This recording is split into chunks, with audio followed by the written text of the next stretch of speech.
হিন্দু ধর্মের প্রতি শ্রদ্ধা রেখেই বলছি, তাদের ধর্মে একটা বিধান আছে যে আপনি ভালো হিন্দু হতে চাইলে আপনাকে গোমূত্র পান করতে হবে। এটা স্বভাব সুলভ ধর্ম। ইসলামের একটা বিধান বলতে পারবেন যে হুজুর এটা আমার রুচিতে নেয় না, দেখাইতে পারবেন? কিন্তু অন্য ধর্মের এরকম অনেক বিধান আছে যেটা রুচিতে নেয় না। হিন্দু ধর্মের অনেক ভাইরা আমার আলোচনা শোনে, অনেক হিন্দু আমাদের হাতে মুসলমান হয় আলহামদুলিল্লাহ।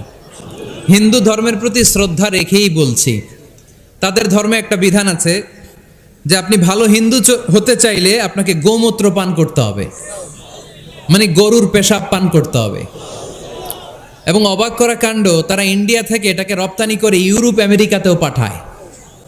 কারণ ইউরোপ আমেরিকার যে হিন্দুরা আছে সেখানকার সুপার স্টোর থেকে, শপিং মল থেকে ওইটা কিনে কিনে পান করে। আপনারা যদি বলে এই যে এক বোতল নিয়ে আসছি গরুর পেশাব, এটা খাইলে তোর 1 কোটি টাকা দিব, খাইবেন? আমি কমু তুই নিয়ে আইসোস, তুই খা, ঠিক কিনা? কারণ আমাদের রুচিতে এটা ধরে না, ইসলাম এটা আমাদেরকে শিখায় নাই। তো ইসলামটা হচ্ছে রুচিসম্মত ধর্ম, স্বভাব সুলভ ধর্ম। তারপর হিন্দু ধর্মে ছোট বাচ্চাদেরকে পবিত্র করতে হলে, মেধাবী করতে চাইলে গোবরের স্তূপ করে ওখানে ফেলে দিতে হয়। ওই বাচ্চা ছুটে আসবে, কান্না করবে, আবার ফেলতে হবে। ওর গা গোবর দিয়া একেবারে বিউটি পার্লারিং করে তারপরে ওর গোসল করাইলে ও খুব ভালো হয়ে যাবে, এরকম আইডিওলজি তারা বিলিভ করে। তো এটা একটা প্রাণীর মল কারো গায়ে মেখে পার্লারিং করা, এটা কি আমাদের আকলে ধরে? আমাদের ধর্মে এরকম কোনো বিধান আছে? হিন্দু ভাইরা যদি থেকে থাকো, just ponder on the news, এই বিষয়গুলোর উপর একটু থিঙ্ক করো, একটু ভাবো, চিন্তা করে দেখো।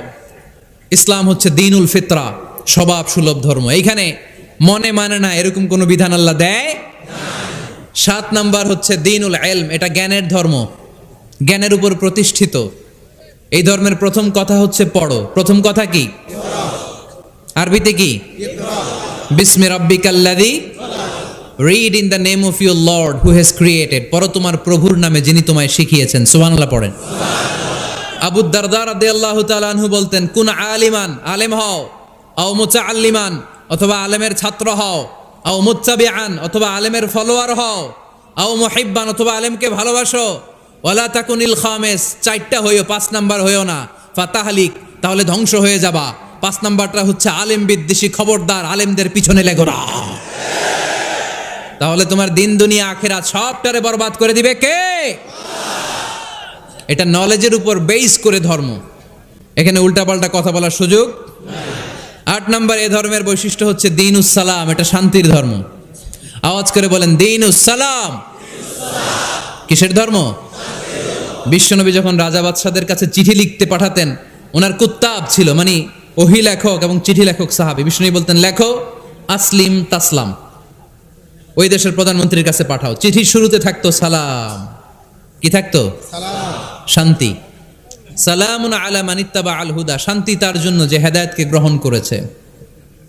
আসলিম তাসলাম, ইসলাম মানো, দুনিয়াতেও শান্তি, আখিরাতেও তোমার শান্তিতে রাখবে কে? আবার আল্লাহর নিজেরও একটা নাম সালাম, ঠিক কিনা?